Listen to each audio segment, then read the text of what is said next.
the increasing cost of the KitKat. Welcome to Mark and Pete. Here's a thought. The splatter of patter.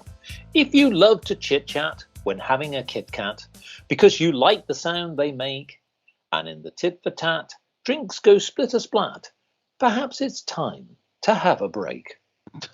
Clergyman Pete, there's a worrying trend, I'm afraid, and I'm going to have to be the one to announce it. Yes, again, prices are going up, and the Swiss food giant Nestle has increased its prices by 6.5%, folks.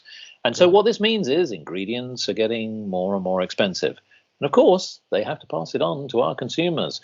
Now, I will say that a KitKat is a lovely thing to have, dunking in your coffee or tea. And I will say that many people have other sort of biscuits, cakes, Mars bars, for example, lovely things to eat. I'm going to ask you, wherever you are in the United Kingdom, in the United States, and anywhere else in the world, I'm afraid your little snack bar is going up. So what are you going to do to tighten your belt? Yes, that's a good way of putting it. I mean, the KitKat is interesting as a phenomenon because it is very popular. And I think it's, I would put it this way, it's just right. Grab them It's now not so and rich. make it snappy. It's not so rich and deliberate, so rich and delicious that you think, oh, I've got to have one. But on the other hand, you're sitting down with a cup of coffee, you think, I'll have a KitKat. It's just nicer than a normal biscuit, but not so extravagant that it feels like a luxury. So I think it's positioned itself just right. It's a shame. Now, do you know, as the businessman in our duo here, do you know why the cost of this producing this biscuit and others is going up so much? Well, there's a number of things. So as we've all seen, supply chain costs have basically caused some of the issues. Now, the ingredients are multitude. We're not just talking about KitKat, but of course grain is one of the biggest issues. When you make things from various sources, such as grain, and we know that the issues in Ukraine and the challenges with Russia has caused some issues with getting the grain out. Now, what I will say there is that that's one source, but it's not the only reason why prices are going up. Fuel costs, folks, and energy costs. If you are a manufacturer and you are trying to run a manufacturing plant, having lots of energy, gas and electricity, etc., are needed. And of course, that is very expensive. The amount of energy that typically manufacturers use, including consumer goods, so those like Nestle and many others who are making KitKat bars, folks, it's getting very, very expensive. Not just on the ingredients, but not just also on the running of the production. Here's the other thing as well. Because our plastics that are used to wrap them up are coming from oil-based products. And the oils that make the plastics, etc., are also going up. So if you really want to think about it, we're being sort of squeezed all round. Now, I don't like this because I think we all, certainly in Britain, but I think many, many other people around the world, like their little break.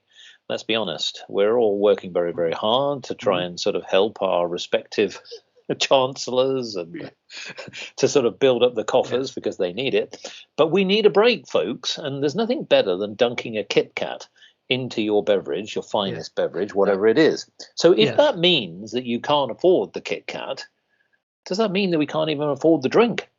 Well, it could be. I mean, if you've got supply issues and you're not able to move food around the world, lots of those things, including tea and coffee, get very expensive. Guess what? Well, in North America, it has gone up by 9.8%.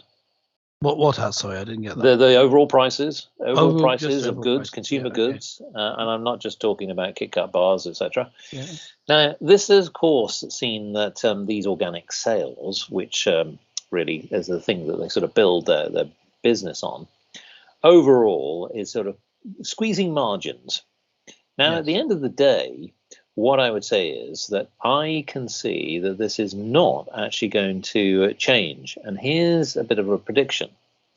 Because once somebody inflates prices on certain goods, what will actually happen is that will be pushed on to the retailer, which will be pushed on to the consumer.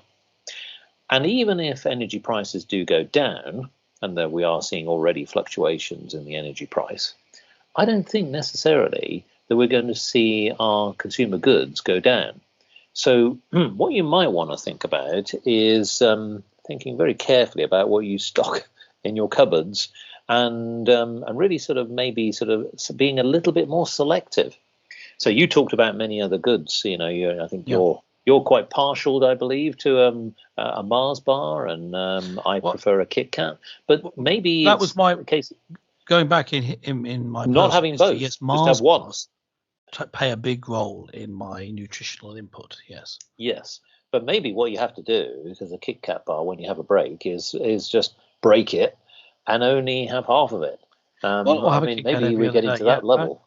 The thing is, for me, as you know, just breaking apart this is personal input. Yes, I used to like a Mars bar or a KitKat with my lunch, so not just a break. It would be effectively the dessert or the pudding, the classic British lunch. Maybe it's just me, but cheese and pickle sandwich, a KitKat, and some crisps. Yes, possibly all of which have gone up in price. Exactly, all of it, which is expensive, but it's not what I eat now. No, I would tend to have, even for a snack, I would have some cheese, maybe with an apple or salad. Yeah. Well, that's commendable, but unfortunately, people do like their little sweet treats. Yeah, I would be very interested to know what the our glorious listeners think. What do they do when they have the break, and what's their favourite beverage or snack? Now, our listeners have not been called glorious before, but I'm sure that's true, and they do. I mean, they deserve their snack, don't they? They deserve a little up of an afternoon, maybe even midway. Yes, maybe that's a good time for us to take a break. When you take a break, what you're going to do is binge listen to a few episodes of Mark and Pete. Yummy. That's quite normal behaviour, and you'll need a beverage and a biscuit to go with that. So, what is the one of your choice? It probably is the KitKat, but I'd like to hear from you. Go to markandpete.com, leave a comment. We'll read them and probably feature you next time as you snack on a KitKat and listen to us. But for Mark and Pete, for this week, it's goodbye. Catch you next time. Bye for now.